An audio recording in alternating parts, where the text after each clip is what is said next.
Greetings, greetings, family. Sista Shanice in the house. We are live. Thank you for your patience backstage. We have a very special guest in the house.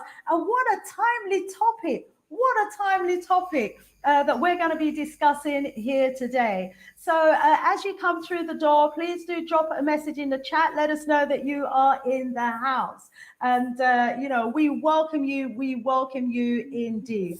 And so, if you're on my email list, you will know that today's topic for conversation is going to be countering the attempt to actually hijack our African golden Egyptian history. Yes, there's Egyptologists, there's scholars, there are people out there right now who, can you believe it, are saying that the ancient Egyptians were not Africans?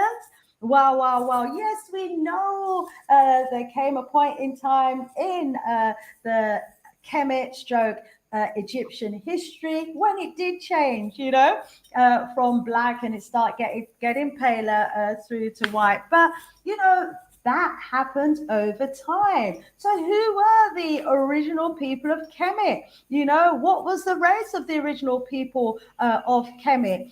How old is Egypt? Who were the builders of the great pyramids and all of the great monuments that we see? All these huge monolithic structures, who were the ones behind it? Well, we have a special guest in the house, family, who has spent many, many years of his life studying ancient Egyptian history.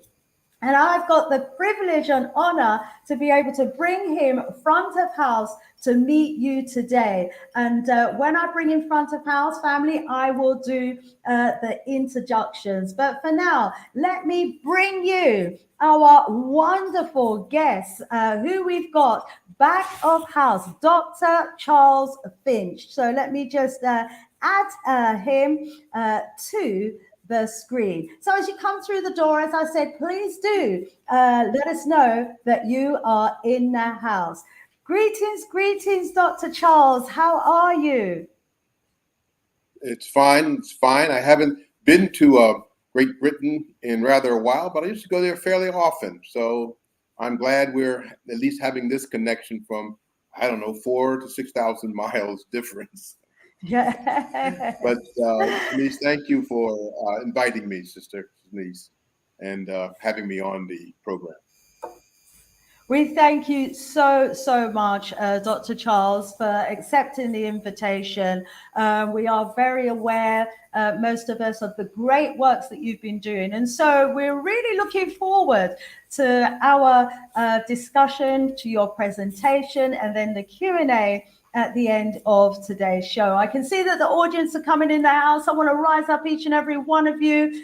We've got in the house, we've got Brian in the house. And we've got, we've got Gebra in the house. We've got God Amen in the house. We've got the Jamaican Jankra channel in the house. We've got Mandele in the house. And Yenge Impimpa Kiambote, Sister Shalice. Yenge, yes, Impimpa Kiambote, back to you, my brother Mandele. Welcome each and every one of you. Brother Kimani in the house, Sister Afrijama in the house. Yeah, please let us know where in the world you're watching us from. Sister Afrijama, all the way from Ghana. We love you lots, each and every one of you. Let us know where in the world you are, because we know we have a global audience here on the Sista Shanice show. So let me, without further ado, just introduce to you, family, our very special guest for today. Family, we have the opportunity to have a really interesting interactive discussion with Dr. Charles Finch III. He was born, well, we won't go into all that part, but he was the director of international health at the Morehouse School of Medicine.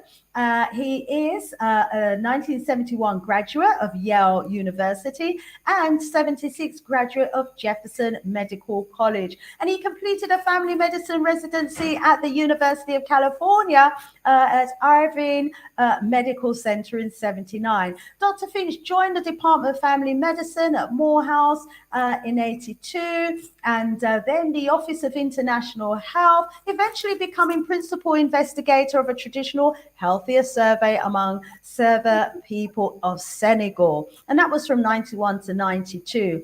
And he has a range of career appointments and projects in Senegal. And then he went on to conduct some independent studies in African antiquities. This is what we're really excited about as well to hear about. So he did some independent studies in African antiquities and comparative religion, anthropology, and ancient science since 71. And since 82, he has published more than a dozen articles, including the African background of medical science and symbol of Egyptian medicine. A coalition of Dr. Finch's essays, a collection of Dr. Finch's essays, The African Background to Medical Science, was published by Carmack House, London, back in November 1990. And so, with the wealth of background and experience that our beloved Dr. Finch has, he also went on to write a book, which he's currently promoting as well, which I'm going to give him the opportunity to speak about to you. Actually, I think by way of opening, Dr. Finch, it would be wonderful if you were to share with us information about your book, Nile Valley Civilization, 10,000 years of Asian African history. I wonder if you could tell us a bit about that book, please, and why you decided it was important to put this book together. Welcome. Okay, let me just, I don't know if you can see this. This is the title page, etc. Nile Valley Civilizations, a 10,000 year history. Now, who do you know ever talks about Kemet? Kemet was the ancient Egyptians' name for themselves. By the way, Sister Shanice, are you hearing me? Am I coming? Yes, I'm coming hearing across, you. And okay, all right. yes, all right. you are. There was a little bit of a glitch in the audio. And if I have any problems my end and I disappear, just carry on as if nothing has happened, okay? Because we might get a little bit of poor connection. Just carry on. Thank you. Gosh, it's hard to know where to start. If you read any of the standard histories of Egypt, they will tell you, they first, at least William Flinders Petrie, who, by the way, never even went to college, if you can imagine that, but is considered the founder of Egyptology, be that as it may. What we think of as, I call it Nile Valley civilization, rather than just Egyptian civilization. Egypt's name for itself was Kemet, which meant literally the Black Land. And they called themselves Kemiu, which meant the blacks or black people. Now, your typical Egyptologist would tell you that ancient Egypt appears in history 3200 BC. It used to, at least under Flinders Petrie, they used to say 4200 BC, but they started down dating it so that Sumer could be seen to have pride of place as the earliest civilization. I'm at the age now where this stuff just makes me laugh, but to go on. Now, what we think of as dynastic history begins about 4000 BC. All right, but that doesn't mean that's the history of Egypt starts. There's been work by two archaeologists. One's name is Robert Bauval, and the other name is Graham Hancock. They did something with simplicity itself. They looked at the Sphinx, And they looked in. They just looked in the. I don't know. You want to call it a pit where the Sphinx sits. And if you, I've been to Egypt a dozen times, and you can see it yourself. You don't have to read about it or see it in a book. There are around surrounding the Sphinx. There is a, what do you want to say? There is a ditch. I don't like that word, but that's the best way. And there are levels of soil, and each one of those levels of soil is an age, constitutes an age. In other words, if you know what level of soil you're looking at, you know how old you are looking at. You know the age of that particular soil, that stream that goes around the ditch. Well. This was done by, this is the simplicity itself, really. It shouldn't have taken so long, but Hancock and Boval did the obvious. They started aging ancient Kemet just looking at that without doing anything else in the Sphinx. If you go to Egypt today, you can see it. Anybody can see it. It's, like I say, the simplicity itself. But what they determined is that the Sphinx isn't 3,000 years old or 2,500 years old. If you go back and look at those, I'm trying to think of a good word, those strips of clay, several going down level by level, the Sphinx appears no later than 9,000 BC. And probably goes back to 10 or 11,000 BC. Even if you see pictures of the Sphinx, you know that that massive statue itself was a triumph of art, architecture, whatever you want to call it, because everything is perfectly constructed. All right, it is anywhere 10 to 12 old. Egypt is that old. You don't build a statue like that. You don't create it. Tremendous amount of skill, which skill that only can come from years, centuries of work up to that time. So the Sphinx, oh, and by the way, let me say this. I want to say it before I forget it. This stuff, like I said, this stuff, you don't get angry anymore. You just have to laugh at the absurd. When Napoleon saw the Sphinx, you know what he did? He trained his cannon and blew off the nose. Why did he do that? Because before it was mutilated like that, the Sphinx's nose, and I'm going to use this word.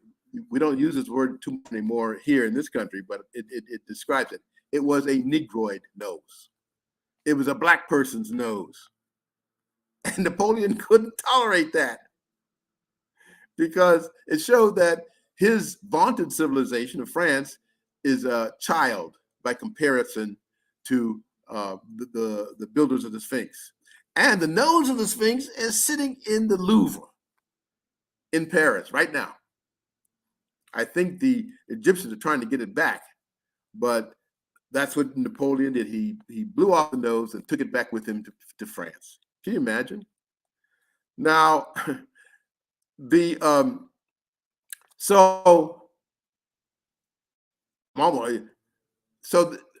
just these kinds of, this is why you got to look at different kinds of information to get a handle on ancient Kemet, right? Kemet and Kush, really. And what can you say? You could go anywhere.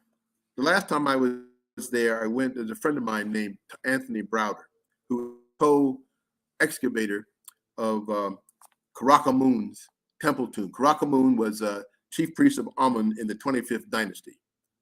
He was originally from what is now the Sudan. Browder, along with Elena Pishikova, have excavated that temple tomb. And what can I tell you? Huh.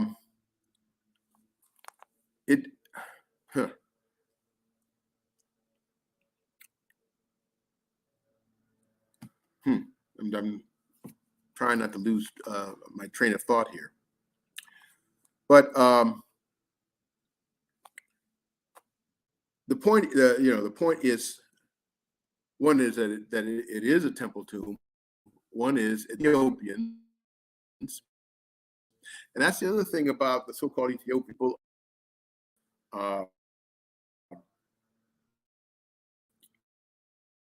The people of Kush in the Bible.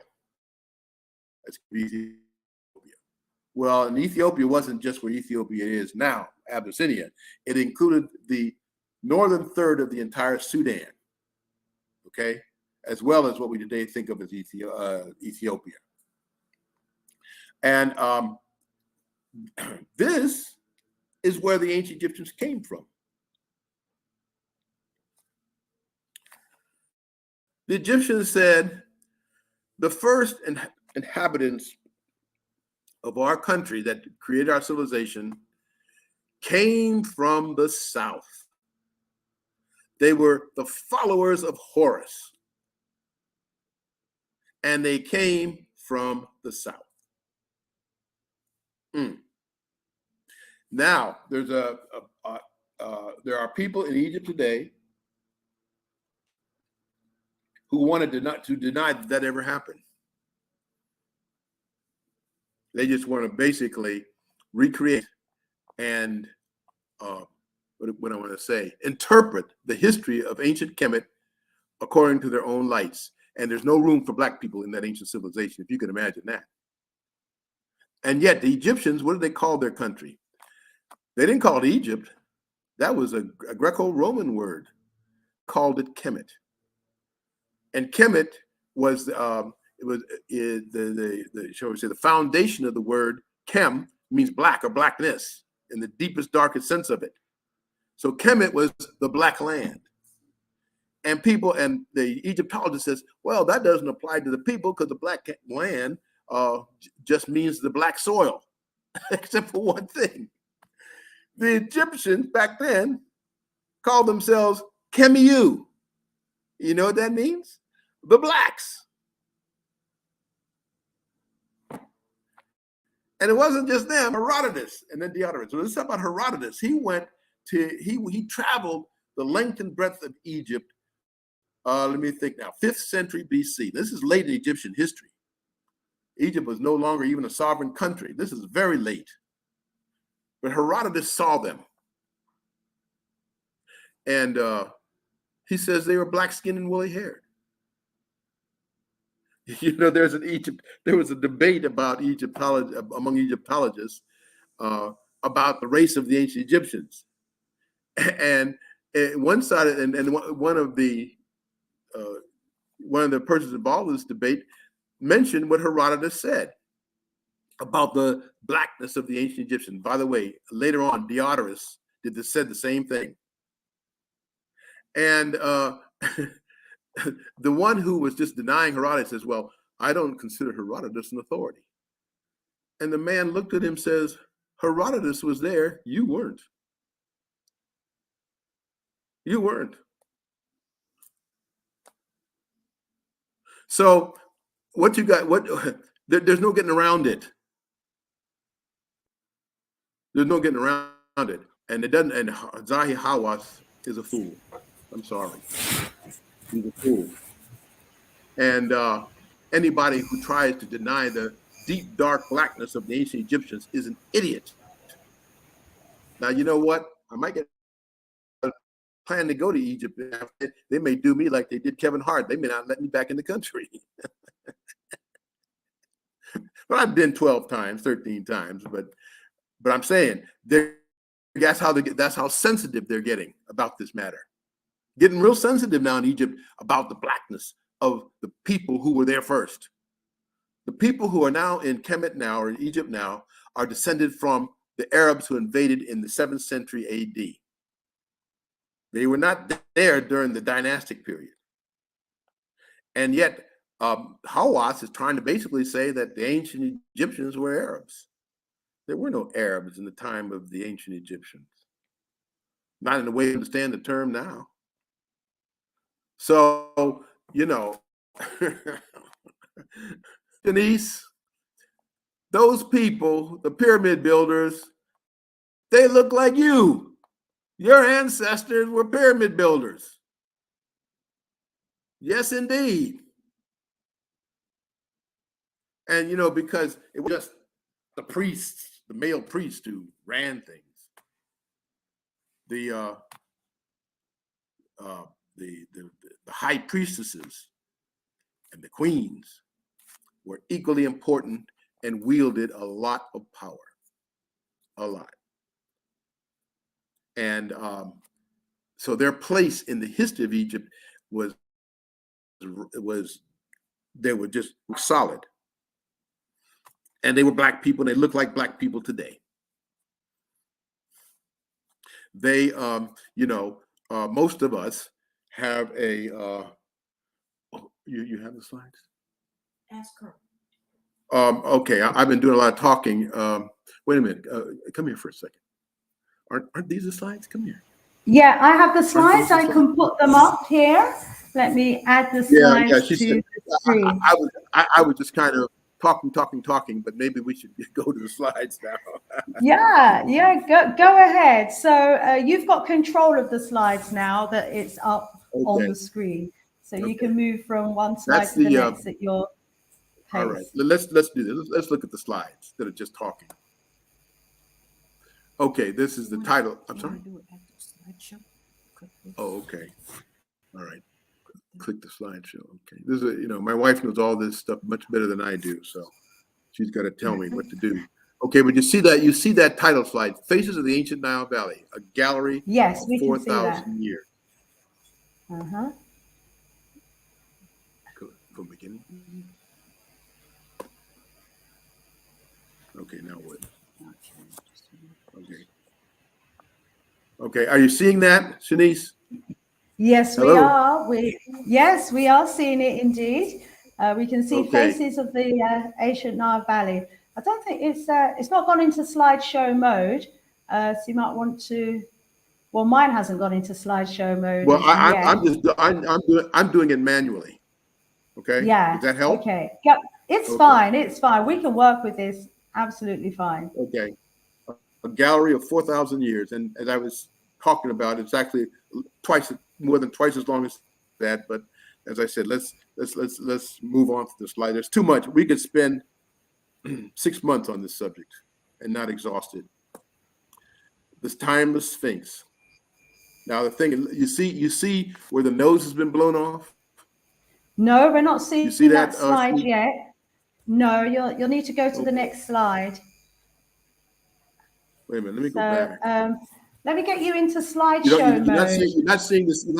You're not seeing the Sphinx. No, let's get into slideshow mode. So if you go down the bottom, see where it says 4,000 years. Underneath, you've got some little symbols. Okay, yeah. Yeah, and the one next to the slider bar, the one to the left of the slider bar, if you click that, it should take you into slideshow mode. So take your cursor down next to the slider, underneath where it says, you've actually gone to the next slide now. You've done that manually. You've gone to the next slide manually. And so now we're now seeing the timeless Sphinx. Okay. But do you want us to get into slideshow mode? Let's go into slide. It's just to click the symbol. It's okay, yeah? You'll do it like this? This is good too. Okay, we're now seeing our... I can do it any way that whatever works best for you will work fine for us. Yeah, I mean, can you and your audience though see what I'm looking at, the slides? Well, yeah. Are you looking at Aha Men's? We're seeing Yes. Unified the two lands. Ahmenes. Yes. 4000 BC. He is the first Yes. documented pharaoh of ancient Kemet, of a united Kemet, by the way, because Kemet was, to the end of its history, was called the Two Lands, because there used to be an upper Kemet, which was the south. In ancient Egypt, south was up. You said up south and down north. So there were two lands, and to the end of its history, Egypt would always refer to itself, among other things, as the Two Lands. But the uniter of the two lands is Ahmenes, okay, for about 4000 BC. But I was telling you before that the history of Kemet or Egypt goes back twice that long.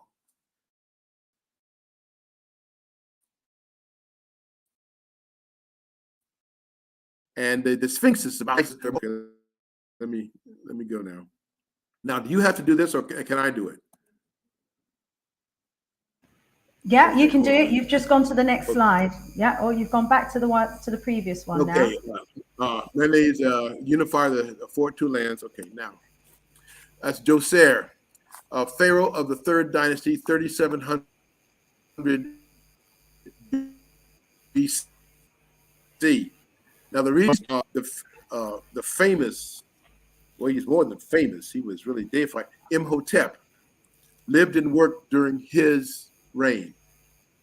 And Imhotep's reputation as a healer, as a philosopher, as a teacher was so great.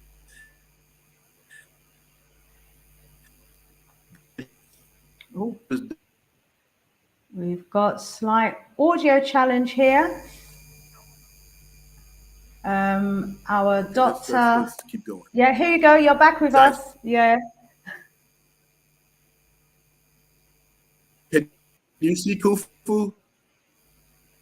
We're looking at Djoser. Cutting off. Okay, but you see Djoser. Khufu, builder of.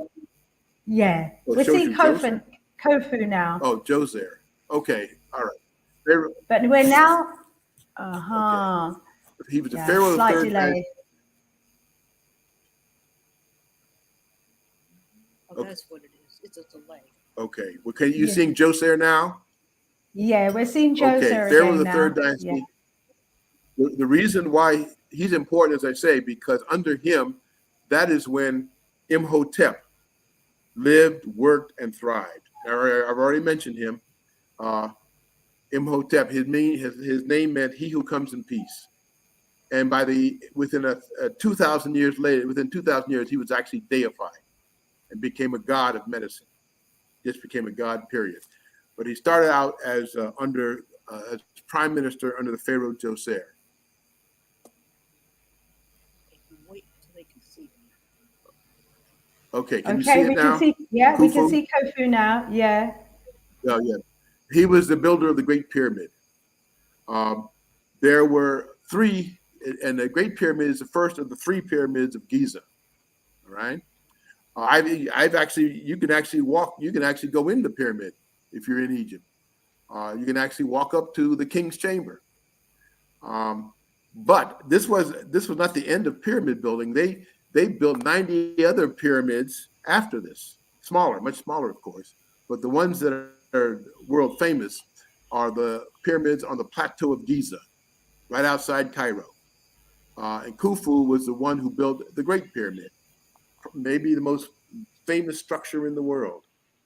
Because there was built out of 2.5 and 32 tons. We can spend this whole time talking about the Great Pyramid, which we won't do. But I'll say one thing about the Great Pyramid, and then we'll move on. It sits in a particular position such that it sits on the meridian that comes from the North Pole all the way down to the South Pole. And at the same time, it sits on the latitude that goes through Egypt.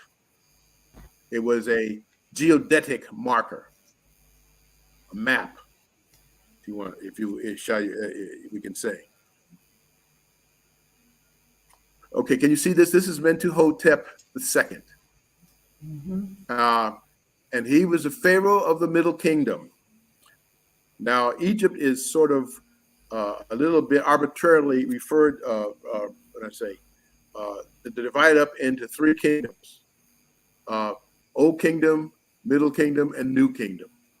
The ancient Egyptians didn't look at it like that, but Egyptologists have arranged the history of Egypt in that way.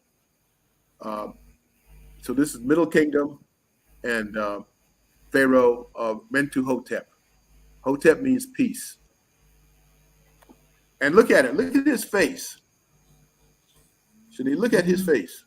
Yeah. Who is this? Yeah. What is what is this? What is he? He's an African. Who are you trying to kid? And his nose. I guess they didn't get. Yeah. I guess they didn't get a chance to blow his nose off. Not in its entirety. Mm-hmm. This is Mentuhotep the second. Oh, let's see. Let me go back a little bit. Yeah, it's the same. It's the same person in his natural coloring. Mm-hmm. Mm-hmm. This is what he looked like. This was his color. Mm-hmm. Mm-hmm. You see, don't get me started. I'm getting mad again at the way the history of people of African has been distorted and corrupted by others. They call themselves Kemiyu, and here we see Mentuhotep II, one of their most important pharaohs, represented in his true and natural color.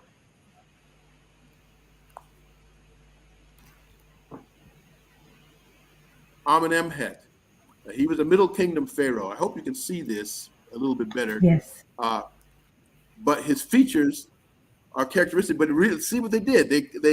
They obliterated his nose. Yeah. I mean, after a while, after going through all this for 40 years, I think it's been 40 years. I can't even remember. 40 years.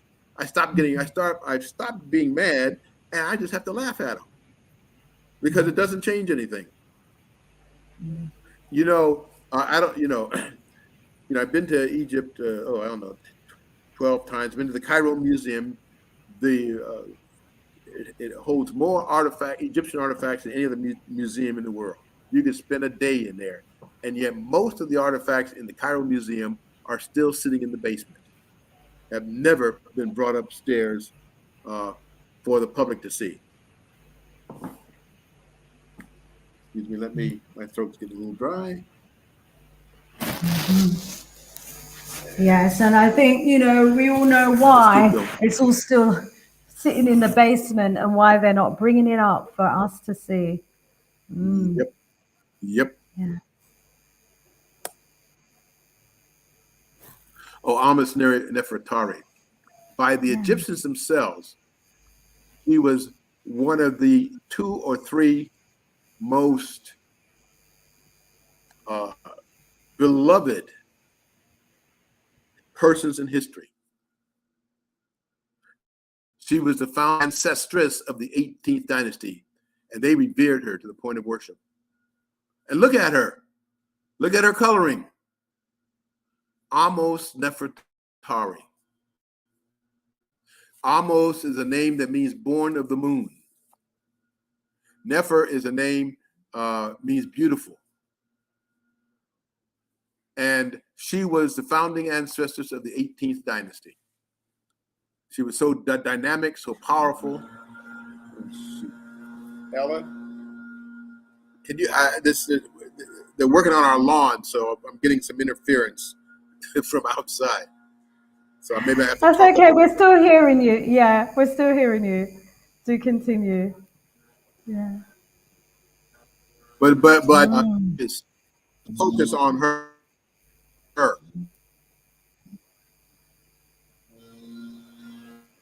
I mean, we like the work they do, but this is bad timing.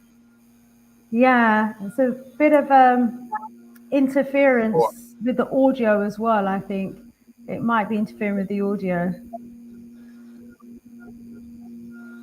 Ellen, I'm hoping my wife has gone out there to tell him to move away a little bit.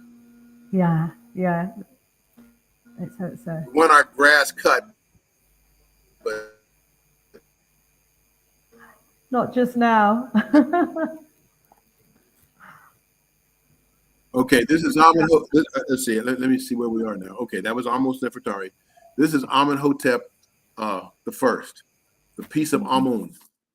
Amun started out and became one of the most the supreme deity in the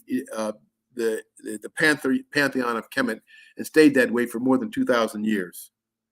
His name Amun means "be it so," play in place. Hotep means peace. When you go to church and say Amen, that's who you are referring to. You're looking at him. Amun or Amen.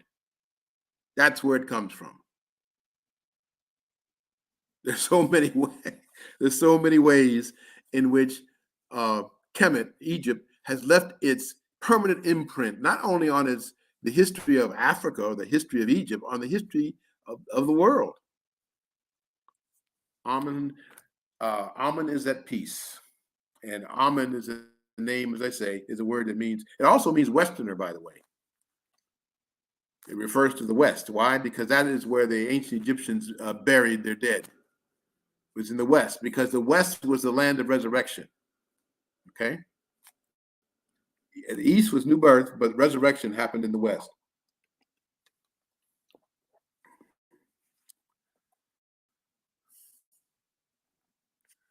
Okay, this is another form of the god Amun. We just saw him. Min, his name. We don't see it here, but Min was the god of fertility. He was a form of fertility, and they always show him. Always, they show him with an erect penis because of his role as a god of fertility. Min.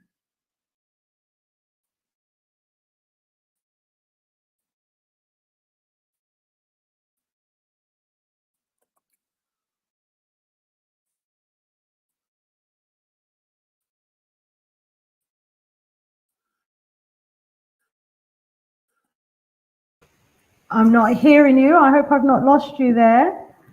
We can see the image of Osiris. It cut off. I'm sorry. I'm sorry this keeps doing this, but okay. We'll work with it. Yeah. You see, okay, that's what I want you to see. Osiris Kemwer. Yes. Kemwer means the great black one. Because God, because Oh. the great, that's the way he's represented. Yeah, we lost a little bit of your He was a god audio of there. resurrection too. He was killed by his evil brother Set, or I should say his antagonist, his wife Isis, the goddess Dr. Isis. Finch, She is the sorry one to that interrupt you. found all of the 14. And I'm sorry? Yeah, sorry to interrupt you. The audio was cutting in and out pretty badly Okay, I'm not when you hearing. started talking about Osiris. Yeah. Can you repeat that, Yeah. please? Yeah, please, Okay. please start telling us again Okay. about Osiris Osiris Kemwer. and Kemwer, what it means. Yes. Osiris Kemwer means Osiris, the great black one. That's what that means exactly. Because apart from anything else, he was a god of resurrection and the husband of Isis and the father of Horus. He was killed by his evil brother Set. Can you still hear me? Hello. Yes, we're hearing you. Hearing you this time round. Great. He was cut up into 14 pieces, and Isis, his wife, his sister wife, gathered up all those 14 pieces and put him back together, except one organ. It was his phallus, and she created the phallus. She created his phallus, reconnected it to him, and then impregnated herself on him with that same phallus to give birth to Horus.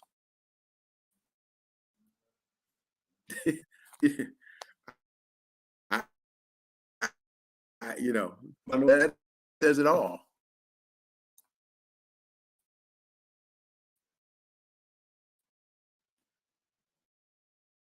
But Isis, whose worship went beyond Kemet. They were Isis in and out again. In fact, the priests of Rome got very upset because the populace, more of them went to worship Isis than the Roman gods.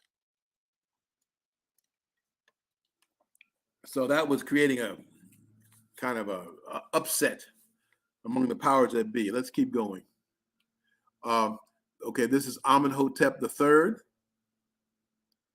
14th. This is Egypt at its peak of its imperial power under Amenhotep III.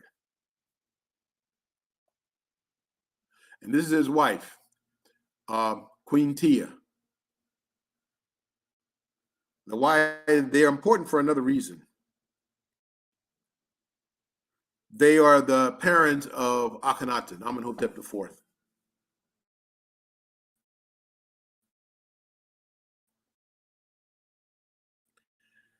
He ruled for a tremendous upheaval in ancient Egypt. Why? Because he insisted on the worship of one single deity without any other deities at all. The exclusive worship of a single god, Aton. This is 300 years before Moses. So even the idea, monotheistic idea of Judaism, Christianity, Islam began in ancient Kemet with Akhenaten. The priests hated him because he was really creating a tremendous problem for their established religious beliefs. Look at his face, though, especially on the right. If that's not a black African face, there's no such thing. See, this is what I want. This is the other thing I want to have happen as we're going through this. You got to get it through your brain, and you got to get it fixed in your brain that these were black African people that we're talking about. They didn't look like Elizabeth Taylor. They didn't look like Charlton Heston. They didn't look like Yul Brynner. They didn't look like any of the Egyptians that are always portrayed by Hollywood. This is what it's like.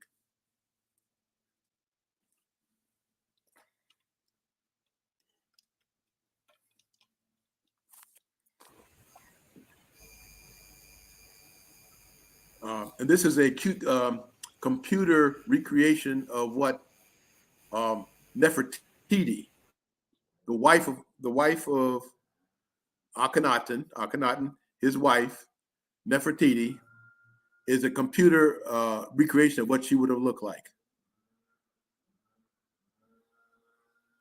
Okay.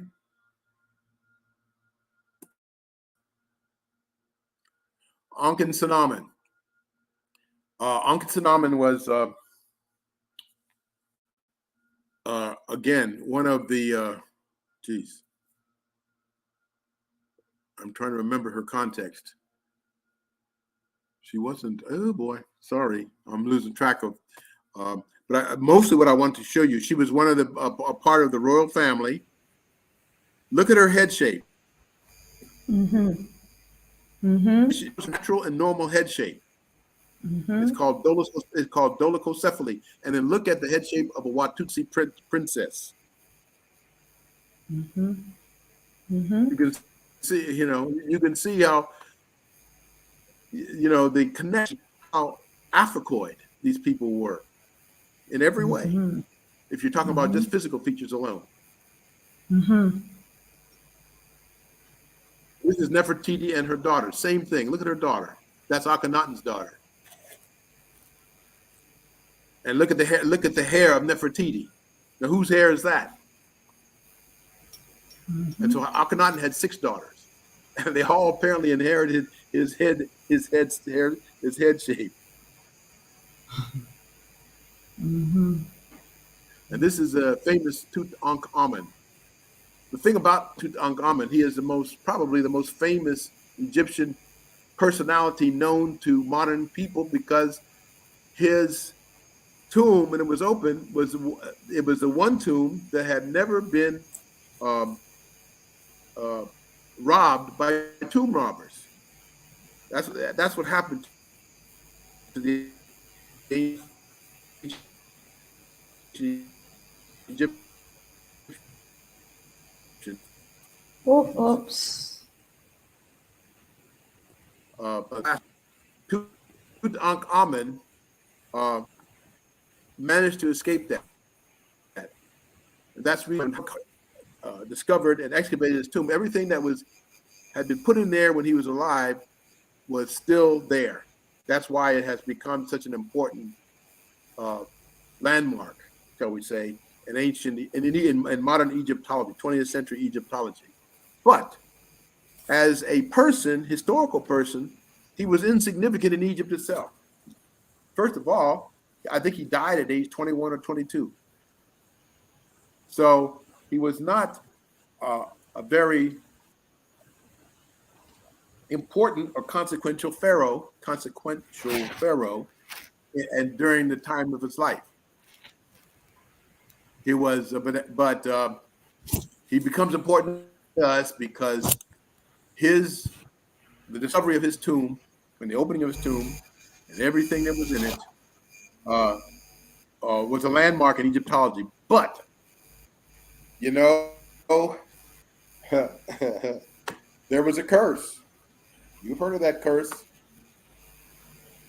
Anybody who quote exactly, anybody who opens this tour will feel the wrath of my divine and will not live. And one by one, those people who went into the tomb, starting with Carnarvon, he was a British nobleman who funded the research.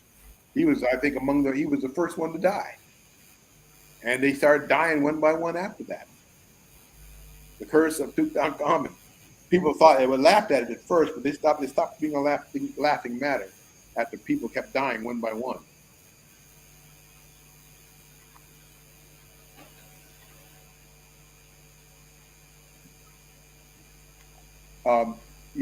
Siminkari and Ankhesenamun, again from the 18th dynasty. The reason I'm showing you this, note their coloring, kind of a reddish brown coloring on the left, these Egyptians. And their coloring is virtually the same as the coloring of the Maasai people of East Africa, Kenya and Tanzania.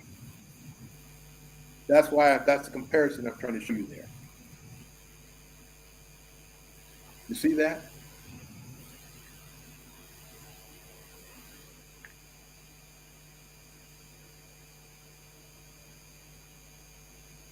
And these are the Maasai because they painted their bodies red for ceremonial purposes.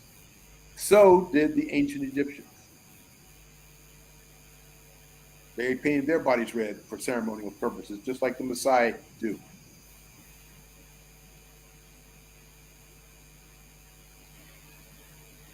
Mm.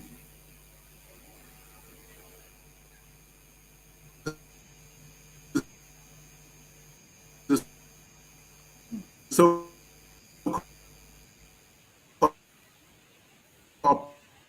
Okay. I'm having some major problems with the audio. Can the audience let me know if it's just my end? I'm having some challenges with the audio. Just as you started talking about that panel, please repeat. Okay, well, let's start all over again because it kind of went off while I was talking about it. On the far left, you see that? That's an Egyptian. Second from the left is a Libyan from the coast, not from the interior of Libya, but from the Mediterranean coast. On the far right is a Nehesi or Cushite, an Ethiopian. And then on that's the third from the left, second from the right. And on the far right was what they would call an Asiatic from Palestine, mainly. Those are the four major races that the ancient Egyptians paid any attention to. The ancient and what is the difference between the ancient Egyptian and the Cushite? Shanice, what is the difference? No, none. I can't see any difference. They look the same to me. The thing is, nobody in antiquity, this was not an issue in antiquity with anybody. The Greeks, Romans, everybody knew who the ancient Egyptians were and what they looked like and who they were to. Everybody. The nonsense that you read about and hear about coming out today out of people's mouths, don't let me start cussing, because that, like I said, it gets me furious. Has nothing to do with the reality. That's the one thing that people of Africa say.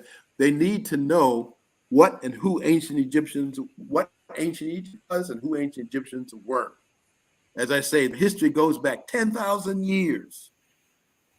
And as Sheikh Anta Diop say, think of something that you take for granted in modern world. Engineering, architecture, chemistry, mathematics, medicine, science, philosophy. All of it starts there. Among the people of Kemet and Kush, Northeast Africa, all of it. For us and for everybody else. We got to see, Denise, black people, especially young black people, got to take credit. Credit. They got to own that. They don't even know how to own that. Yeah. That shows you what our ignorance has done to us. They can't even own that which they brought to the world. They don't even know enough to own it. That's right. That's right. You know, there's been a deliberate attempt. Diop was a physicist.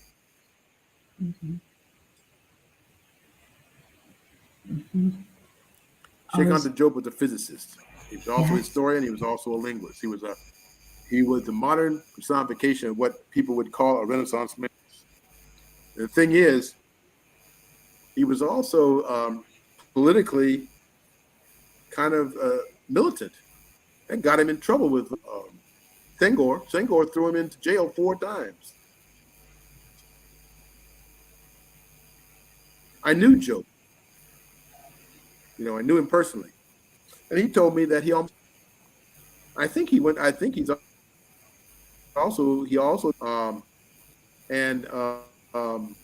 So sorry, it sounded a bit choppy again. Oh, wow. Okay. If you could just repeat that, please, about Sheikh Anta Diop. I think you were saying that you knew him personally, you met him personally?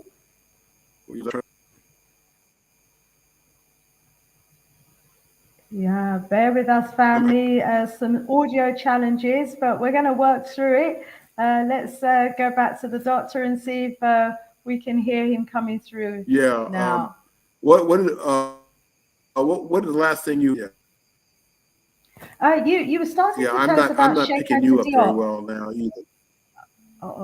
Yeah, you were starting to tell us about Sheikh Anta Diop.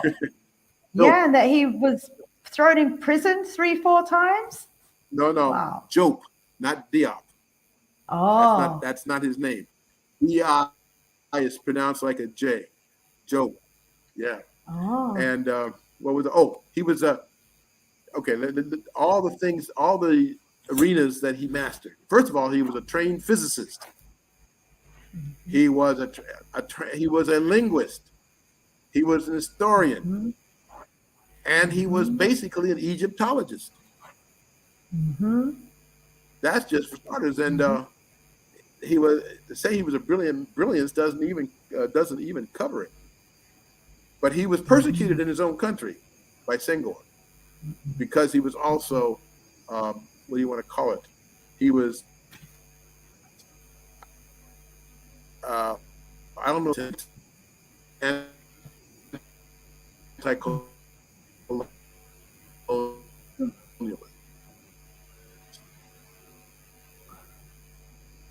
Oh, we lost you on the audio again.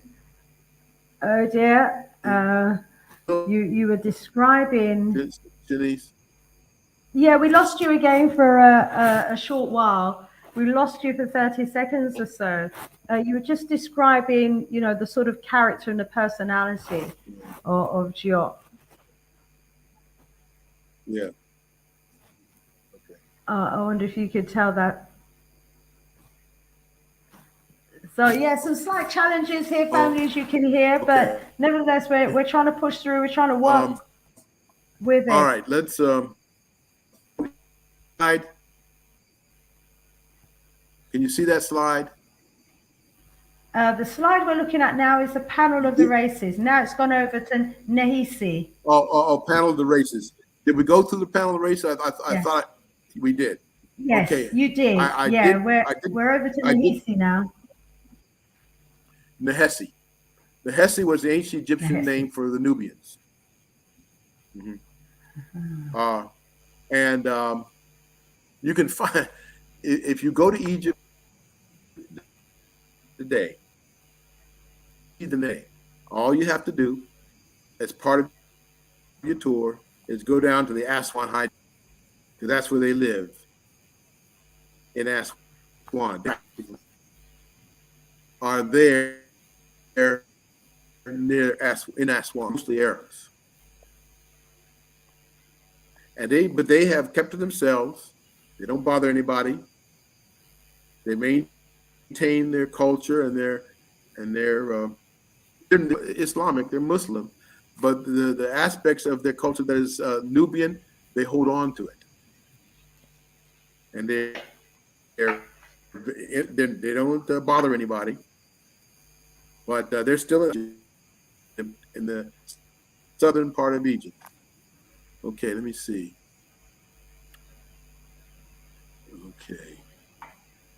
Okay, this is a modern Nubian with his granddaughter. I really like this slide. That's why I put it in there. Medjay of ancient Egypt. These are these were the armed corps of ancient Egypt. The Medjay were basically Ethiopian and Nubian, and they formed the backbone of the armies of ancient Egypt. Medjay. Now the Medjay is actually what am I trying to say? It's an ethnic term, but most of their soldiers came from the Medjay, and so they called the soldiers Medjay, all of them.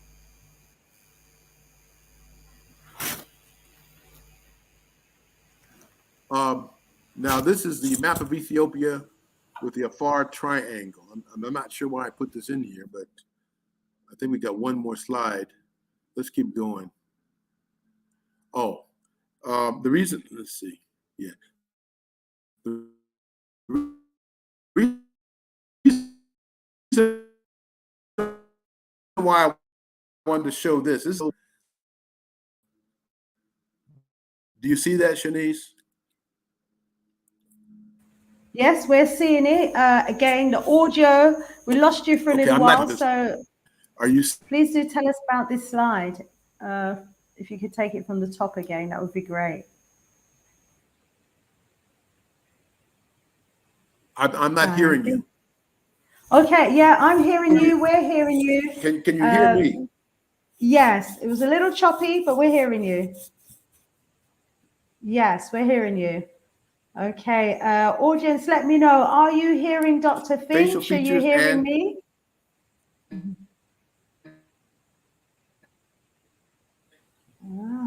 His hairstyle.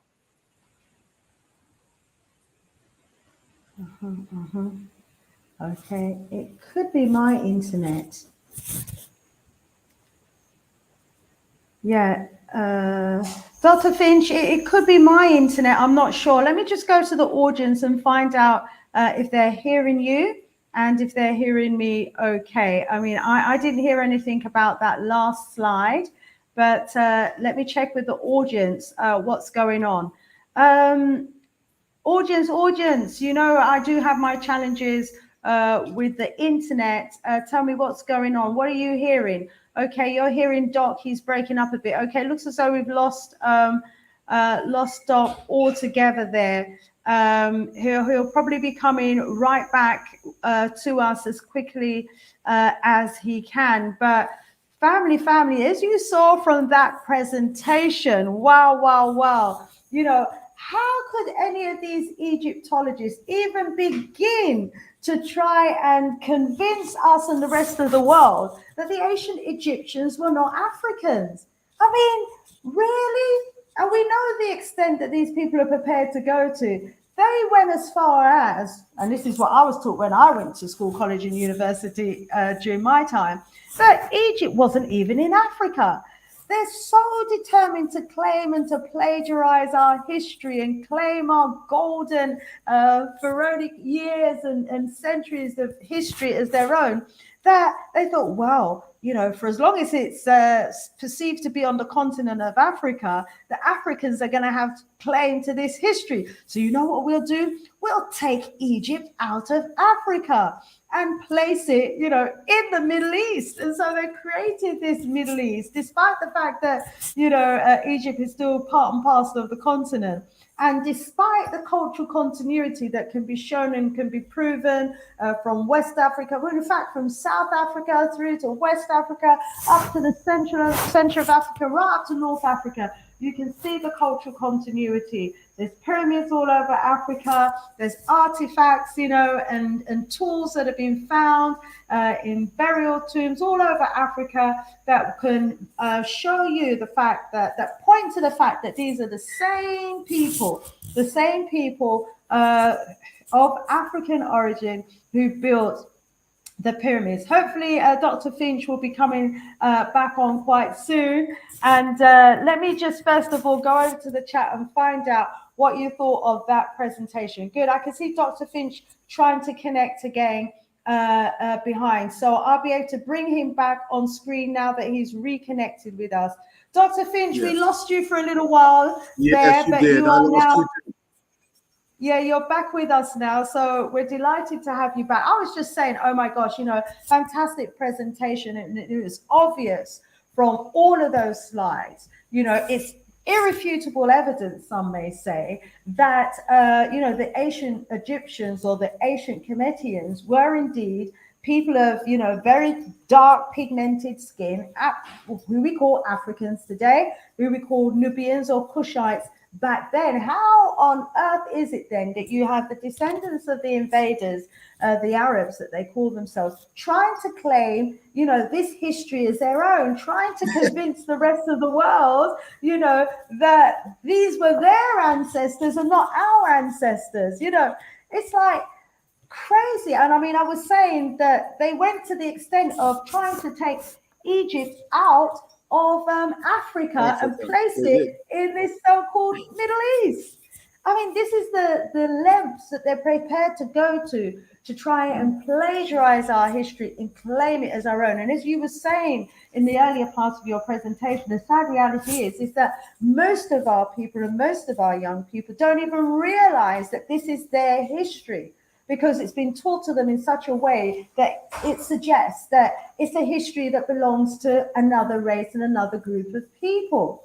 And so there's a huge job of work to be done, to get our young people and our people to have the knowledge that you just shared with us today about these ancient Egyptians, these ancestors of ours, and when you've got people like Hawass, who's doing the 23 city tour across America, to peddle the misinformation. I mean, how do we begin to counter the huge amount of publicity, promotion, and media attention that goes into, this misinformation and this plagiarization of our history? I've had to confront this question. I have one word. Read. There's no substitute for that. It's the information's out there and it can be found. You can access it. Read. There's no substitute for that. And don't even worry about trying to what's the word? You don't have to get ideological about it. Facts are there, the information's there.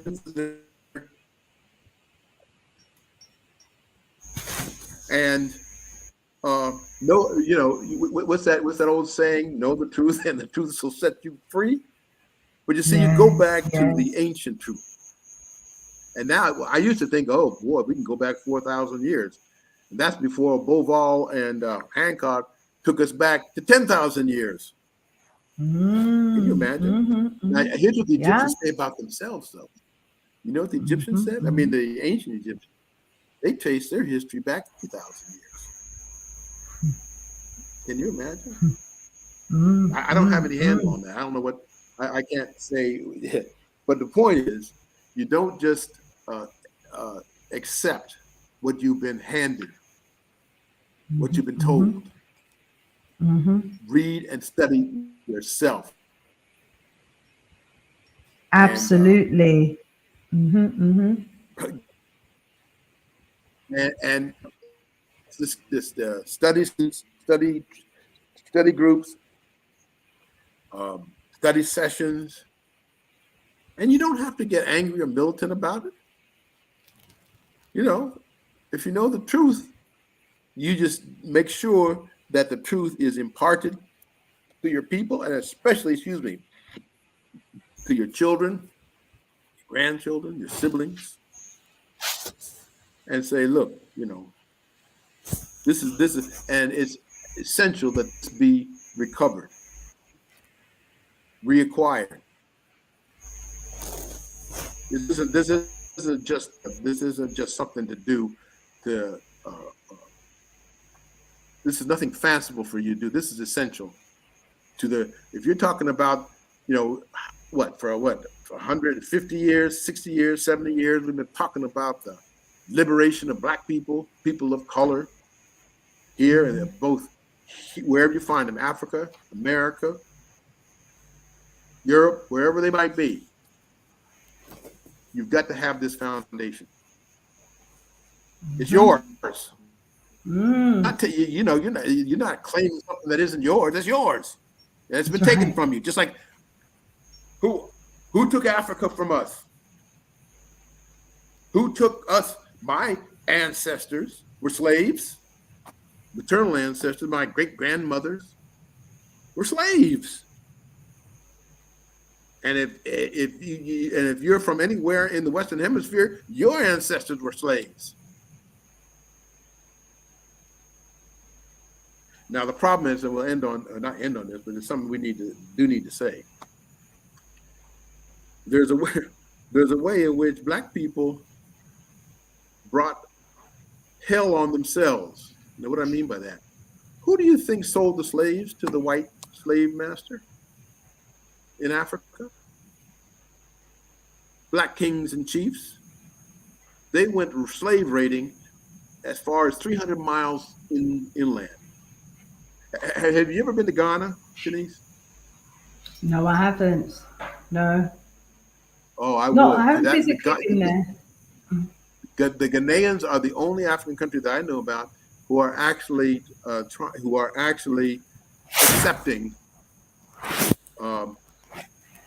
accepting this aspect of their history. They are not denying it. They're not trying to bury it. They're accepting it, and they got a lot to say about it. Maybe I wonder if this is Nkrumah's influence. Nkrumah was. You've heard of W.E.B. Du Bois. I don't know if you heard of him or not. He was a major scholar, and he was a personal friend of Nkrumah's. And when he was being persecuted in the United States, Nkrumah is the one country that offered him sanctuary. And so W.E.B. Du Bois went there. I think he spent the last 2 or 3 years of his life in Ghana. And there is actually, what do you want to say? There's an area with a statue that is dedicated to him. Ghana is virtually the only country I know that has done that. And and they talk about because after a while they completely decimated the coast of Africa, West Africa. They basically removed all the people from there so they could turn them into slaves. So where are they going to get their slaves? They would send their African partners, chief partners, into the hinterland to get slaves, to conquer people and bring them back as slaves. There are some Africans who don't accept that truth, but I'm sorry it happened. And we need to look at that too. We can't shy away from that or pretend it didn't happen. You got to look at everything. Otherwise, that, like I said, know the truth, and truth will set you free. You don't. Hey. And the master, look at me. All of my maternal ancestors were Black African, and all my paternal ancestors were white slave masters. I'm sorry, it's just the truth. That's true. They say for like 90% of the Black people in America have at least one white ancestor, at least one. More have multiple. And they didn't let us choose to be what race we wanted to be. Remember that? I don't know if you had heard about the one drop rule, but in America, there was something called the one drop rule. Mm-hmm. We heard about it. Yeah. Like you were one drop of black blood. Yep, one drop of black blood. You were eligible to be a slave. Yeah, and I even know who my slave ancestors were. I even know. Wow. I'm sorry. I even know who the slave master was. I'm sorry, I didn't hear what you said. Okay. Yeah, no, I was asking you to carry on. My apologies for interrupting there. I was going to interject, but please do carry on. No, it's all right. No. We're having a dialogue on this. Yeah. And we got to get serious, and we got to have this. We got to have these difficult, painful dialogue. And look at everything. The good, the bad, the ugly. Yeah. Yeah.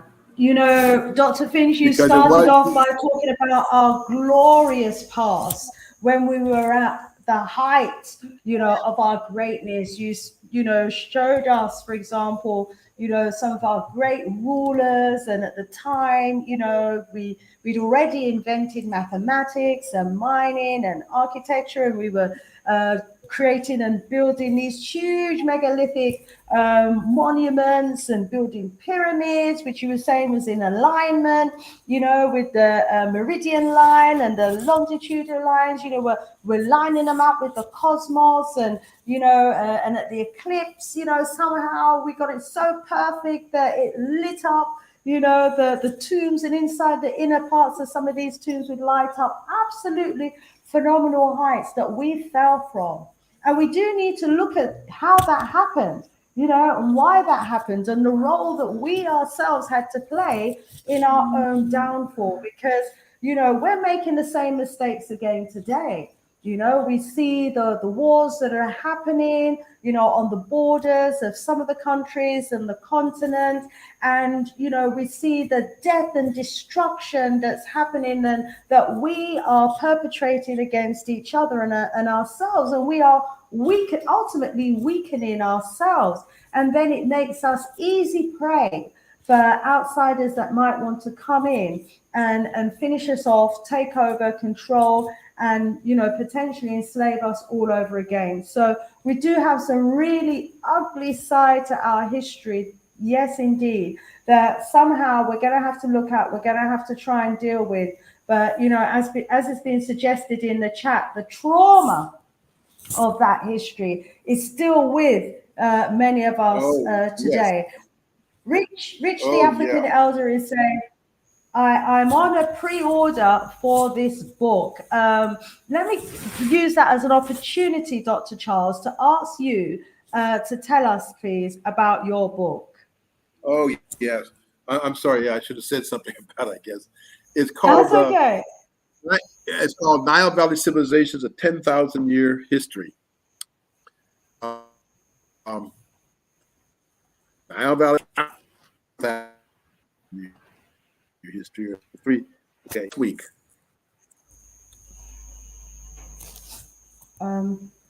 You started breaking up again there, unfortunately, Dr. Finch. And I think he might have just frozen. Oh, here you are. Yeah, you're back with us again. You froze for a little while, but you're back with us. Okay. Ellen, which one? In the video, the website. Oh, okay. There is my website, simple, Charles S. Finch. Charles .com, sorry, Charles S. Finch. Like my name is lowercase, one word. Okay, it's just one word, charlessfinch.com. You can do any ordering of the book, Nile Valley Civilization, from that website. Now the thing is, the book is, well, yeah, it's just about finished. I mean, what I'm saying, the publishing part of it is just about finished. So we're expecting it next week or 10 days, something like that. And call it my most ambitious book without fail. Definitely my most ambitious book. Even put for the first time, I've written 3 other books. Never ever put an index. This book has got an index. So it is like I said, it's the most ambitious book we've done so far.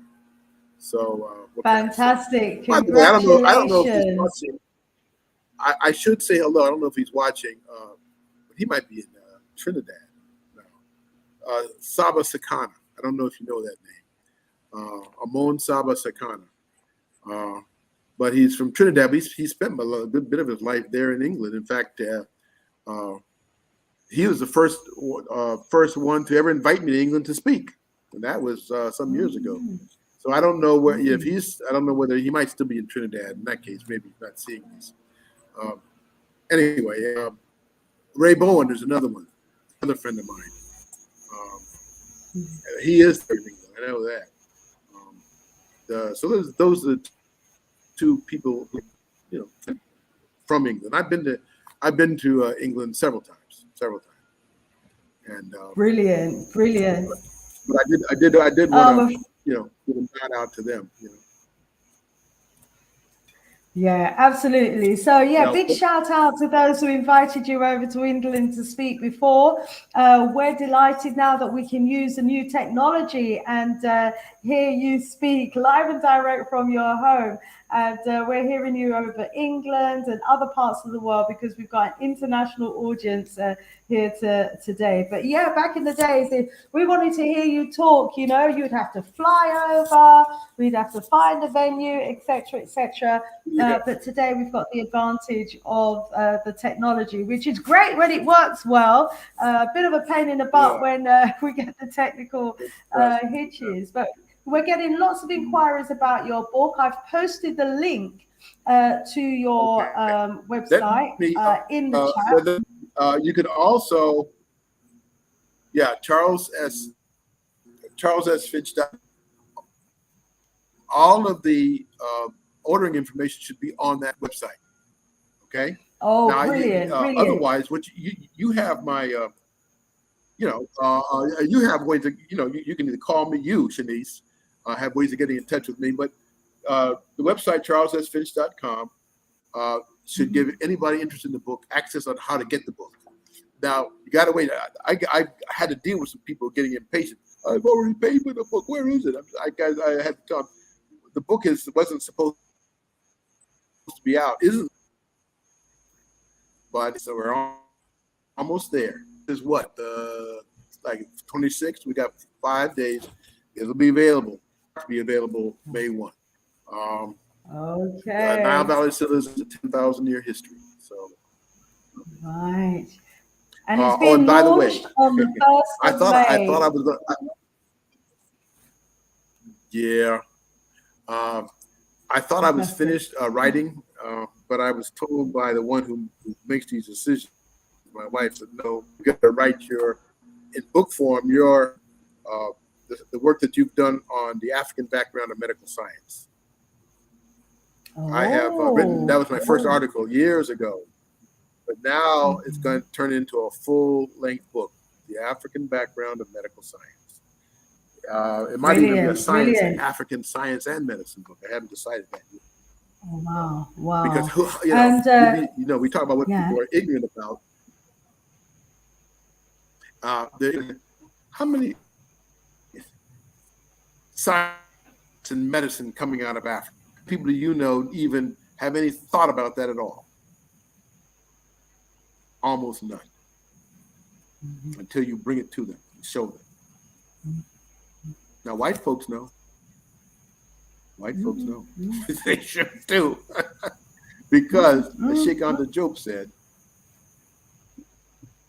medicine, architecture, mathematics, science, philosophy, he went on about a dozen different said all of this came out of Africa.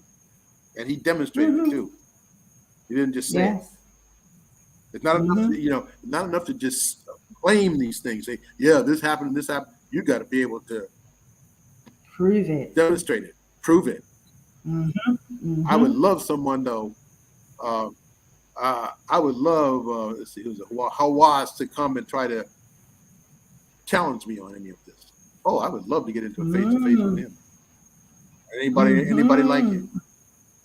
Yeah. Oh, he was on the media recently. He was being interviewed very recently about the black woman who's the mixed race. She's actually mixed race. I think her father's German and her mother's African Nubian. But anyway, she has been casted to play the role of Cleopatra. And there's absolute outrage about it at the moment. In Egypt, claims that we are the ones who are culturally misappropriating their history, and that we are trying to claim Egyptian history, their history, as our history. And they're saying to us, he was saying, as Africans, you've got all of this wonderful history in West Africa, the great kingdom of Ghana, the Nok Empire, etc. You claim that history, he was saying, but Egyptian history, ancient history, he was saying that was our history. He was actually live on the television.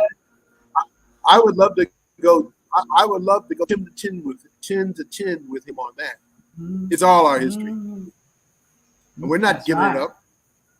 You don't have any claim to it, just because you don't want black people to have ancient Egypt. But that is not your call. Oh my God! I mean, and like I said, it isn't what just, it is. It isn't just. It goes back as far as 10,000 years. You know what, Dr. Finch, you might have to just update your book quite soon again, because I've got an article here that I came across when I was preparing for this show, and it was actually talking about the oldest human ever found in Egypt. And they actually uncovered this almost full skeleton remains of this person that they found in Egypt. And they dated him to have lived there 30,000 years ago. 30,000 years ago. Now, it was back in 1980 that the archaeologists actually unearthed him. But the interesting thing is, the really interesting part of it is, Dr. Finch, is that they've used new technology to create his facial image and DNA scrapings to get an idea of his pigmentation and his hair color. And he is, of course, an Africoid-looking man. Dated 30,000 years old, and he was actually buried with a tool, an axe, which they say is very similar to the axes they found in another cemetery nearby. And there were so many bodies in this cemetery with all these axes. They believe that this was the burial cemetery of the pyramid builders. Now, if they're saying that they believe that this was the cemetery of the pyramid builders, and they've dated that skeleton 30,000 years old, what is that telling us? It's saying that we were building pyramids, and they know that we were building pyramids 30,000 years ago. I mean, new information is just being uncovered on a daily basis. Wow. Well, as I already said, The Great Pyramids were not the first or the only pyramids built in Egypt. They have something like 97 other pyramids, but they haven't dated them. They have not dated them now. So just just file that away because yeah. And Yeah, not to and mention, you know, they they're haven't. not in a rush. And, I would suggest that they're not in a rush But to it- date them, because that would tell them I how know. ancient we really are as a people. It's revealing more Well, but you see, information about the and this is greatness why I of haven't said yet. ancient Africans. How many people are there in the world now? How 8 many are we in billion. the world? Right. Oh, okay. The world, the whole world, the population of the world, from Right. America to Europe to China, India, 8 billion. Every last one of them is descended from Africa. You go back far enough. Now they get mad. Chinese get mad if you start talking about how they have African antecedents. They're not the only ones either. Sorry, can't help that. That's your problem. You know, Oh, yes. Africans are the original people everywhere. We migrated out they of were. Africa and populated the entire globe. I think everyone in our audience is That's right. very on point with that. You know, the original people of Well, I mean, China, that's the just original happens to be people of true. Japan, the original people of India, the original people of Europe. We are uncovering so much exciting new history about You know what? Europe. Let me say this, and then my time is coming to close. You know where you can find literally the blackest people in the world, deep people in the world, Southern India, called video to meals. There's I nobody wonder if you blacker could than tell them us that again, in because India. your audio froze. Ah, India. Yeah, Yeah, the blackest the people in the Dravidians and world, the. and they now are to be found in Southern India. The people call the Tamils or the Dravidians. They're blacker than anybody. They're blacker than just about every African.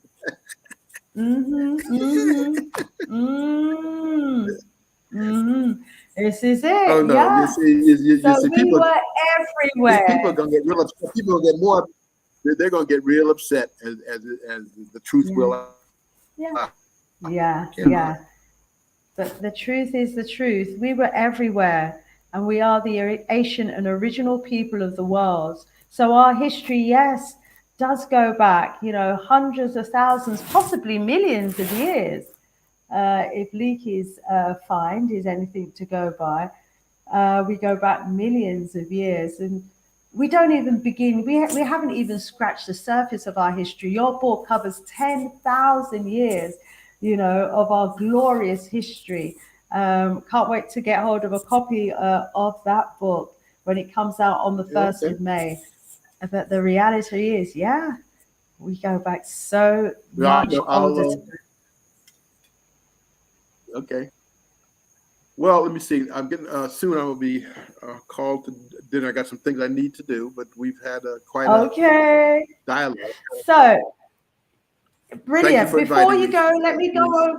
That's okay. That's okay. I'm going to let you go in just 2 minutes, Dr. Finch. I just want to thank everybody in the audience that has been contributing to the talk and the discussion. They've been having a lot of discussion in the books. Carol Aspersan says, please talk about your other books and videos, The Dogon, The Star of Deep Beginnings, etc. Yeah.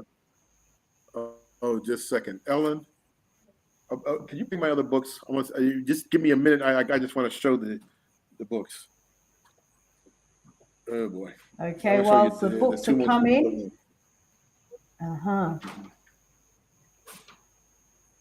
Natron is saying one of the most powerful kings. This is my first book. Oh, there you go.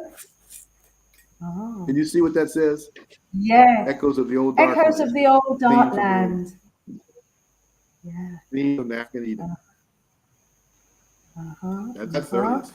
Oldest, earliest. Yeah. And then there's another one. And what's that book about, briefly? Which one? The one that you just showed us, Echoes of the Black Land. What do you... Humanity, everything about existence is traceable to Africa. And then there's this one, The Star of Deep Beginnings, The Genesis of African Science and Technology. Wow. Yeah. The Genesis of African Science. You know, these ought to be the foundational books that our young people are reading, you know, to just even kickstart their knowledge of the greatness of their ancestors. Wow. The Genesis of Science history. I mean, obviously, they're going to be told that the Genesis of science is like the Germans in Germany, for example, in the recent times. So phenomenal works, phenomenal works. We are so grateful, Dr. Charles Finch, to you for the decades that you have dedicated to doing your research and to the cause of uncovering our history, for the great works that you've done in the books. I mean, I know only too well, you know, how much work goes into writing a book, and most of us, you know, can just only imagine the sacrifices that you must have made and the times it would have taken you to have put all of that well-researched information together. And as you said at the beginning, it's so important for us to read now. You have spent decades of your life compiling that information, and you've put it all together for us in a book. And now we don't have to do all the research that you've done. We just need to get hold of your book, read it, absorb the information, and take it on board and learn from it. And so we thank you. We are indebted to you. You know, we really are, for the great, great works that you've done. And, you know, it's important that we celebrate our greats like yourself, you know, whilst you're with us, because I know you recently celebrated your, what do you call it? Your third 25th year, 75 years. So you 75 know, years. That's right. of a century. I'm proud of my 70. I'm happy about my 75 years. You know, like I said, Three-quarters of a century. Oh my gosh! If we're all as together as you are at that age, what an honor! Oh, you know, what a privilege it is. Yeah, of course you should be proud of it.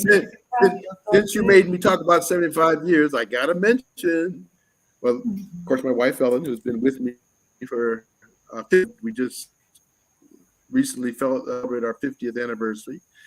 Then congratulations. 7 children and 10 grandchildren. 10 grandchildren, and I want more. And I've told them that too. Yeah. I came from a family of 7 children. So yeah, I'm in a large family mode. My mind. Yeah. So we'll just you know. Now, what other information? Website. You can find information about at my website, charlessfinch.com. Okay. It's simple. It's lowercase. I've just posted it again in the chat. Finch.com. Yeah. I posted it before, and I've posted it again. So okay. I've just posted the link to your website in the chat, so everybody's got that. Okay. And Kwame is saying, "Wow, lucky you, Baba Finch." I think that's about, you know, your number of years of marriage and your children and your grandchildren. Yes, indeed. It's about being a father, isn't it? It's about being the man of the house. It's about keeping the family together. I don't think, you know, it's about luck. So well done to you. Yes. Papa Cheesy is saying, congratulating you as well, Dr. Finch. Who's congratulating me? Oh yeah, Dr. Finch, Papa Cheesy is congratulating you. So congratulations go out to you and your beautiful Nubian queen wife, Asheo. Imhotep says your store doesn't ship outside the US. I think people are trying to get a copy of your book, but it doesn't ship outside the US. Hold on a second. Thank you, Tahara. Just 1 minute. Shanice, just 1 minute. Yes. Yeah, I don't do about overseas orders. I'm trying to figure out what. I think the only thing to do about overseas orders is to figure out what the post, I will figure that. what it costs to send the postage. Okay. But the Yeah. book, Okay. I would say the next 10 days to 2 weeks, the new book will be here, Okay. and Brilliant, absolutely brilliant. ready And to. obviously, once the information is available about the cost of postage and packaging, you can put that on your website. And those of us abroad who want to get hold of a copy will know what the extra cost of that will be. Is it available, or will it be available via Amazon? Because that's another way I don't for think so, those of Ella. us abroad to get hold of No, the answer to that is not yet. it. Okay. The answer to that about Okay. Amazon is not yet. All right. Okay.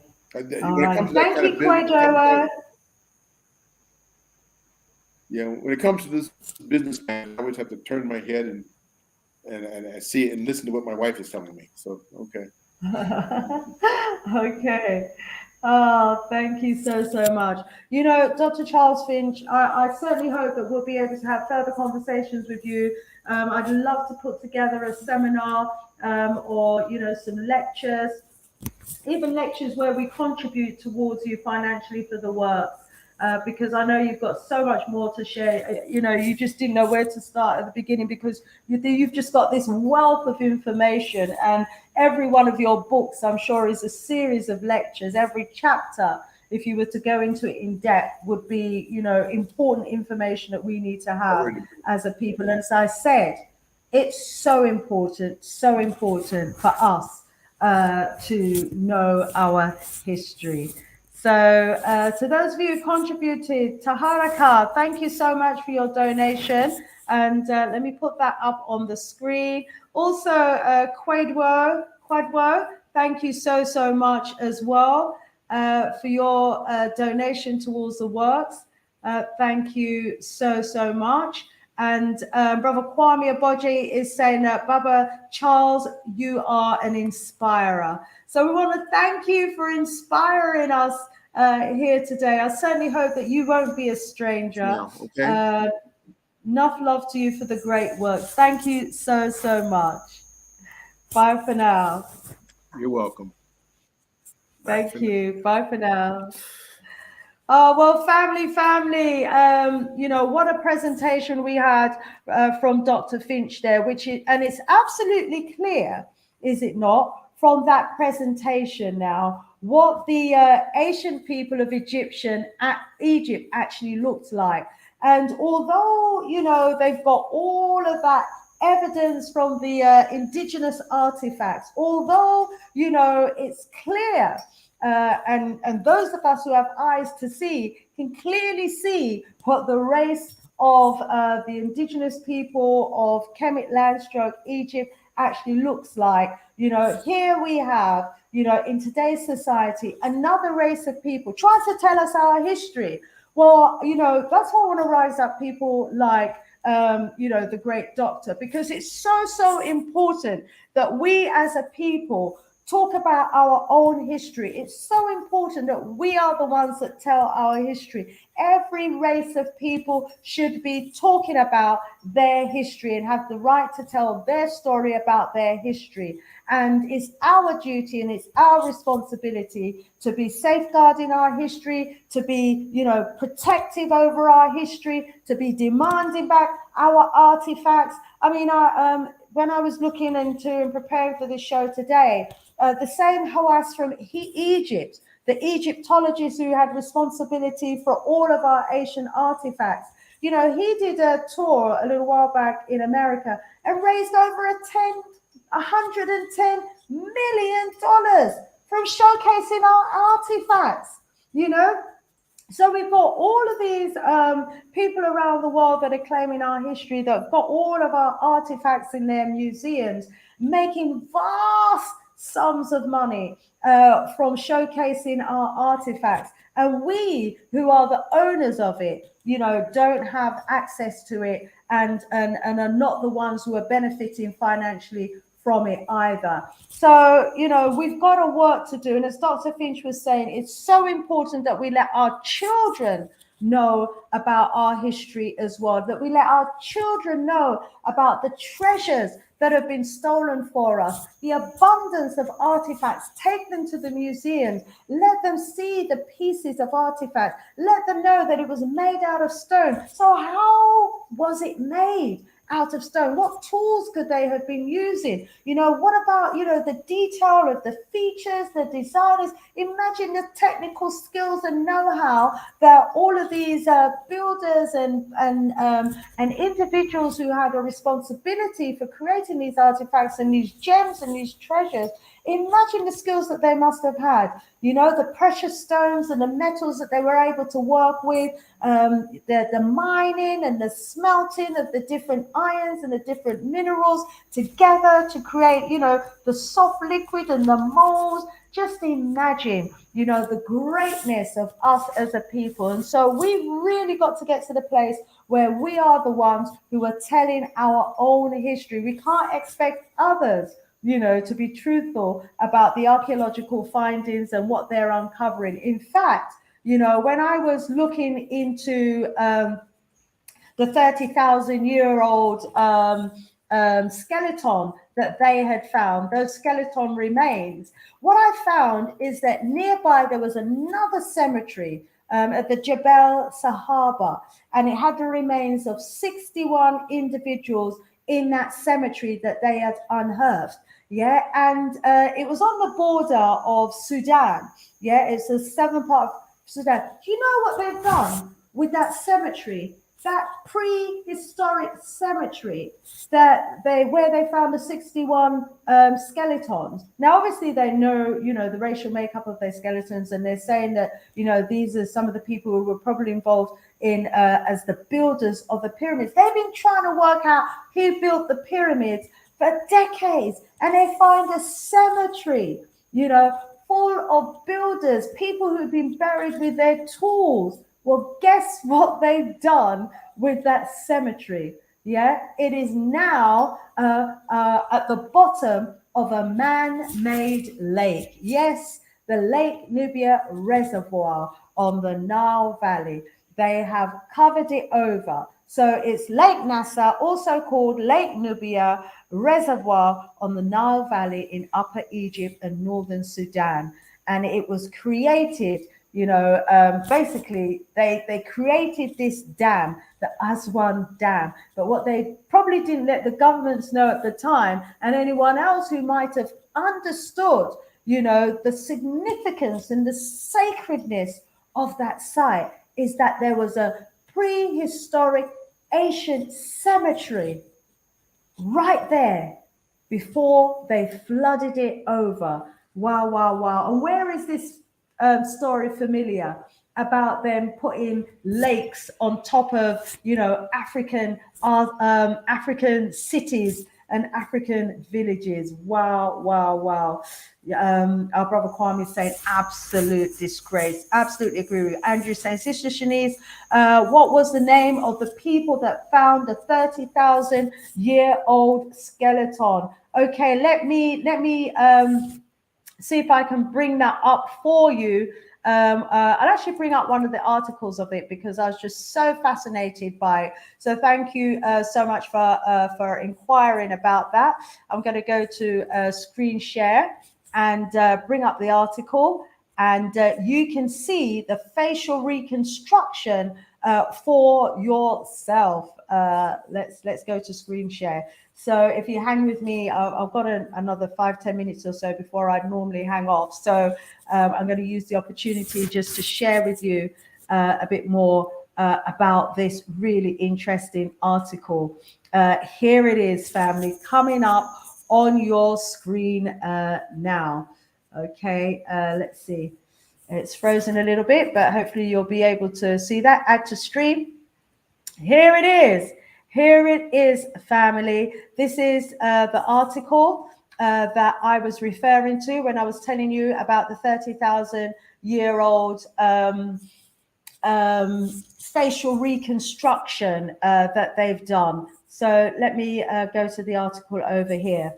Bring it down so you can see it. So this is the human remains of the oldest ever skeleton found in Egypt. And what they've done using their photogrammetry, researchers can't even say photogrammetry. Well, I'm trying at least anyway. Basically, they've used facial approximation by, measuring the size of the skulls and what the shape of the face and the nose and the cheekbones and everything on that skull would have looked like to create this lifelike facial impression of this man who lived 30,000 years ago in what is now called Egypt, what was then Kemet. So they actually found this. Archaeologists actually dug this almost complete skeleton of this man. They dug him up back in 1980. And when they unearthed the remains, at the time, they didn't have the technology to do the analysis to determine what the race of the man was. So, they're just going to assume that he had a European he was a European with no melanin. But anyway, what they did know at the time was that he was about 17 to 29 years old, that he was a man, and they knew roughly the height that he was when he died. And it was when they actually did the reconstruction that they realized that this person, who they're saying is the oldest person to ever have been unearthed in Egypt, was actually an African. It took them 40 years after they dug it up. And, I wonder if we would really have got this facial impression if it was the Egyptians who had the skeleton. But what happened is that it wasn't them, it wasn't their research. I think the Belgians were in here somewhere. They were involved. They were the ones who unearthed it, and they had the skeleton, for about 40 years. And I think they've just returned it now. Let me read some more and see what it says here. So now, 40 years on, team of Brazilian researchers. It's the Brazilians that have recreated the facial approximation of the man. And I don't think you would have got this image of him had it been the Egyptians that was in control of the facial reconstruction. And it's now in their museum because it's all gone public. And this skeleton, they said, has most of its bones preserved. So they found him with almost all of his bones, just a few bits missing, such as the absence of his rib hands, and I think somewhere on his feet, the lower part of his foot was actually missing as well. And so, it was an archaeologist with Cairo, Flammarion, Cardoso Archaeology Museum in Brazil that was talking about the science behind this and how they've done the facial reconstruction from what they call a very well preserved skull. And they said one of the characteristics of the skull that stood out to the researchers was the jaw and how different it is. And this is where sometimes they can be a little bit racist. And they say how it's different from most modern mandibles. Now, this is what they've done in the past. They've used the fact that Africans have got quite high cheekbones. Many of us have high cheekbones. A lot of Africans have high cheekbones, and so it makes the jawline, a lot lower down. And have been using this in the past to suggest that, the really ancient African skulls that they were finding were not that of Homo sapiens sapiens, were not that of human beings, but some sort of hominid. Well, that is a lie from the pit of hell, because we've got, as Africans, all different types of facial features, and we even saw the different type of facial features represented in the works there by Dr. Charles Finch. Anyway, they've done this facial reconstruction. There's nothing archaic about having high cheekbones and a good solid jawline. We've got all the different types of phenotypes in our racial makeup. And here they go. Yes, so this is something that some of our young people need to get into, recreating digital imagery of our Asians from the skeletons that they found, from the images of the sphinxes. And I'm really delighted to tell you, family, this isn't 100%, but I'm hoping that it will be 100%, because I have managed to speak to a young person who has been at the forefront of recreating the images of some of these ancient artifacts to give you a real life impression of what some of our ancient pharaohs would have looked like. And his work, family, is absolutely stunning. And so I really hoping that this young brother will be coming to us next strong. I'm just trying to tie it down for us. But some phenomenal work. So when he first put out some of his works on social media, it went viral within 2 days, over 1 million hits, within a couple of days.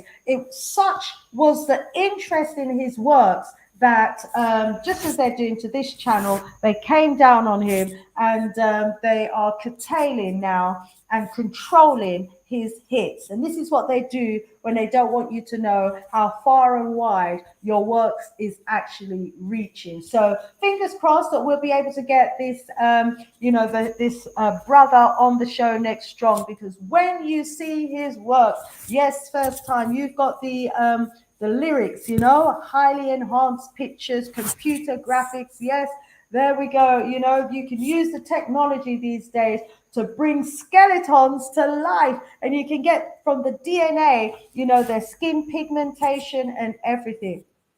Family, I've just seen the time.